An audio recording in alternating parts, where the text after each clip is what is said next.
Good evening বন্ধুরা। একটু আগে ছেলেকে পড়তে দিয়ে আসলাম। পড়তে দিয়ে এসে তারপর দেখলাম বিছানাটা একটু অগোছালো হয়ে আছে। স্কুল থেকে আসার পর বিছানাতে একটু মানে এদিক ওদিক করে, তো বিছানাটা কেমন হয়ে যায়।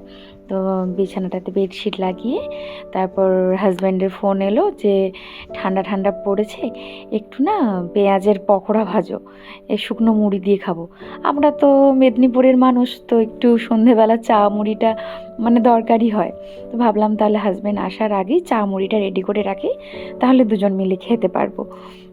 ড্রেসটা আমি খুলিনি, তার কারণ আবার একটু পরে ছেলেকে আনতে যাওয়ার আছে, তাই ওই জিন্স টপ ওগুলো পরেই আছি বাড়িতে। এখনকার ছেলে মেয়েরা কি বলো তো, এই পেঁয়াজি মুড়ি, চপ মুড়ি, ঘুগনি মুড়ি, আমরা যারা মেদিনীপুরিয়ানরা খাই, এখনকার বাচ্চারা না খেতে চায় না। আমার ছেলেই খেতে চায় না। ওর একটু রুটি, পরোটা, লুচি, সবজি, নুডলস, স্যান্ডউইচ এই টাইপের ওর খাবার পছন্দ। আমার মনে হয় কম বেশি সব ঘরের বাচ্চাদেরই একই অবস্থা। কিন্তু আমরা ছিলাম ছোটোবেলায় যে মানে এ ধরনের খাবার পেলে খুব খুশি। সত্যি কথা বলতে আমাদের 90s ছেলে মেয়েদের তো খুব বিশাল ভালো মন্দ সেই সময় জুটতো না, আর পাওয়াও যেত না।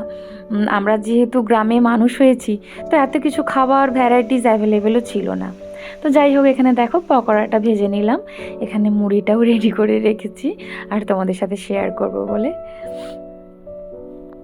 তোমাদের কার বাড়িতে কি কি হচ্ছে গো আজকে সন্ধ্যেবেলার টিফিন, জানিও তো আমাকে কমেন্ট বক্সে। টাটা, আবার পরে দেখা হবে ছোট্ট কোনো ব্লগে।